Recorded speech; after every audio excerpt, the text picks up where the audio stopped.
In this episode, we start with defense in depth, which is one of the most useful ways to think about security when you are new to the field. The idea is simple. You do not want the safety of an entire system to depend on one control working perfectly every time. One password can be stolen. One firewall rule can be wrong.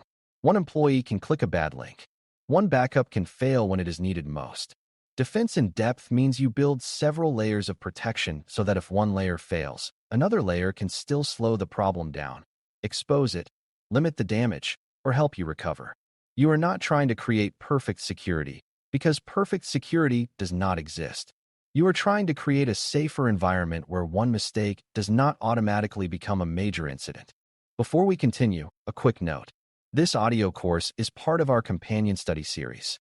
The first book is a detailed study guide that explains the exam and helps you prepare for it with confidence. The second is a Kindle-only ebook with 1,000 flashcards you can use on your mobile device or Kindle for quick review.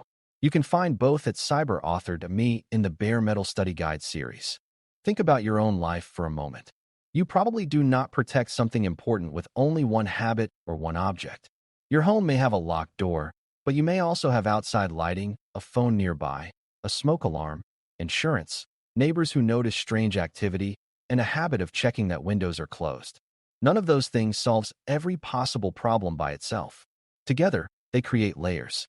Cybersecurity works the same way. A company may use passwords, multifactor authentication, MFA, endpoint protection, network segmentation, monitoring, backups, security awareness training, and written procedures. Each one handles a different part of the risk. The strength comes from the combination.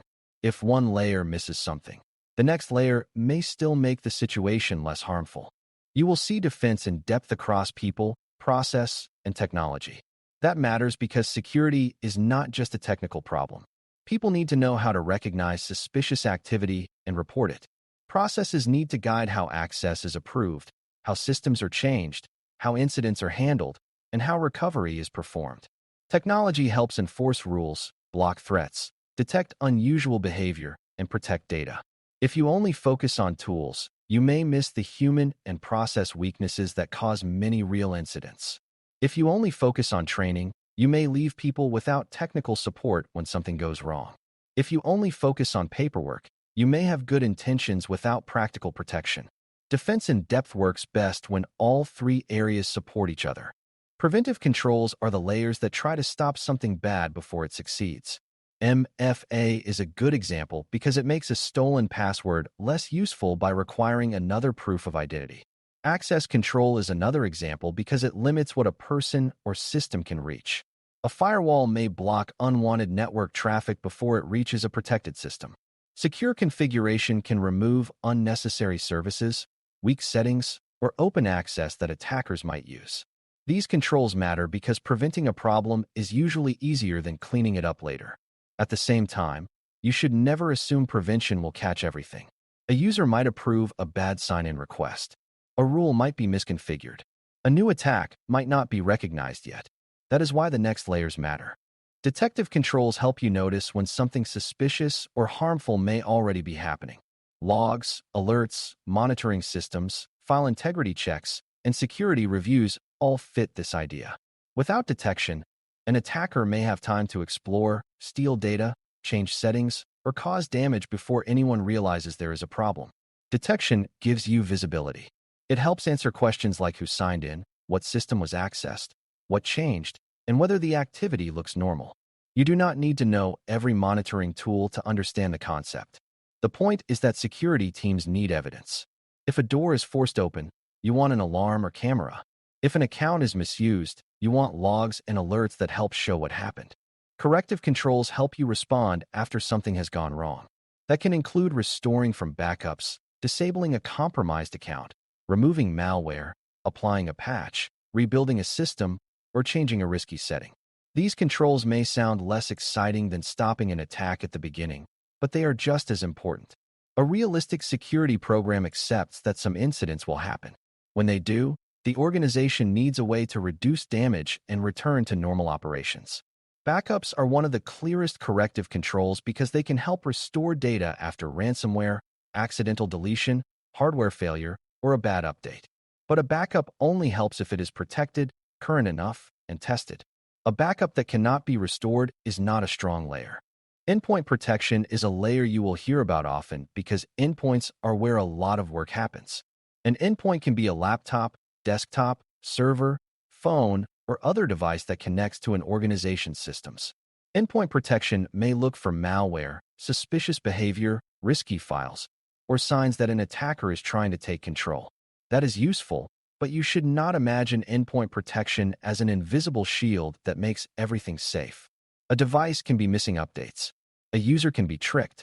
A malicious file can look harmless at first.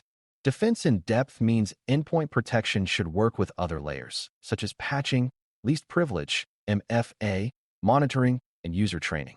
If the endpoint layer misses a threat, another layer may still detect or contain it. Segmentation is a powerful layer because it limits how far a problem can spread. In a poorly segmented environment, many systems can communicate with each other too freely. If an attacker compromises one device, that attacker may be able to move around and reach systems that should have been separated. Segmentation creates boundaries based on purpose, sensitivity, or risk. A guest wireless network should not have the same reach as an internal administrative network. A public-facing web server should not have unlimited access to sensitive payroll data. A regular user workstation should not be able to connect freely to every critical server. You can think of segmentation as placing interior doors inside a building. Even if someone gets through one door, they still cannot move everywhere without restriction. Monitoring and logging strengthen defense in depth because they help you understand whether your other layers are working. If MFA blocks a strange sign-in attempt, a record of that attempt can help show that someone may be targeting the account. If a firewall blocks traffic, logs may show whether the traffic was random noise or part of a larger pattern. If an administrator changes an important setting, audit records can show when the change happened and which account made it. This kind of evidence matters during investigations and reviews. It also helps improve security over time. When you can see what is happening, you can make better decisions. When you cannot see what is happening, you are forced to guess, and guessing is a weak place to be in security. Backups deserve special attention because they are often the layer that helps you recover when prevention and detection were not enough. You may have strong access controls, good endpoint protection, and careful monitoring, but an incident can still damage data or systems. Ransomware may encrypt important files. A user may delete something important by mistake. A software update may break a system. A cloud setting may expose or damage information. Backups give you a way back, but only if they are managed carefully. You need backups that are separated from the systems they protect, so the same attack does not destroy both the original data and the backup copy. You also need to know that recovery actually works. A recovery plan should not be a hopeful idea. It should be something the organization has tested. Defense in depth also protects you from ordinary mistakes, not just attackers. That is a big part of why it matters. Many security problems begin with normal human behavior. Someone grants too much access because it is faster. Someone skips a review because the request seems routine. Someone opens an attachment because it looks familiar. Someone changes a setting and does not realize it exposes data. Layers help catch those moments before they become worse. Least privilege limits the damage from excessive access. Change management reduces the chance of risky updates. Monitoring may reveal unusual activity. Backups may help recover from accidental damage. This is not about expecting people to be careless. It is about designing security in a way that accepts that people are human and systems are complex. You should also understand that defense in depth does not mean adding random controls until the environment becomes painful to use. More layers can help, but only when the layers have a clear purpose. Too many poorly planned controls can create confusion, slow people down, produce too many alerts, or encourage shortcuts. Good layering is thoughtful. One control may reduce the chance of an attack. Another may detect suspicious activity. Another may limit movement. Another may support recovery. The layers should work together instead of creating noise. For example, MFA, least privilege, logging, and access reviews fit together well because they all support safer identity and access management. Each layer answers a different question about who is entering, what they can do, and whether their activity makes sense. As you study, Try to connect each control to the role it plays in the larger defense. MFA helps protect sign-ins. Endpoint protection helps guard devices. Segmentation helps limit movement. Monitoring helps reveal suspicious behavior. Backups help restore operations when something goes wrong.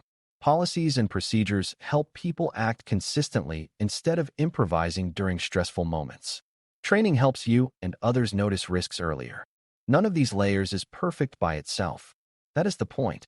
Defense in depth becomes easier to remember when you stop thinking of controls as isolated vocabulary words and start thinking of them as parts of a safety net. Some parts try to stop the fall. Some parts notice the fall. Some parts reduce the injury. Some parts help you get back up.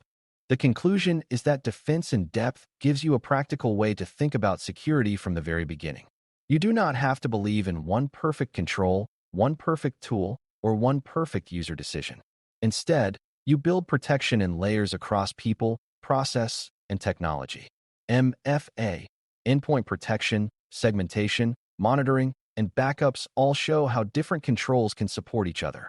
One layer may prevent a problem, another may detect it, another may limit the damage, and another may help recovery. When you see a security scenario on the exam, ask yourself what layers are already present and what layer is missing. That question will help you think more clearly. Strong security is not built on one thing never failing. It is built so that one failure does not sink everything. Thanks for listening. For more audio courses, daily newsletters, and more, please visit DailyCyber.News.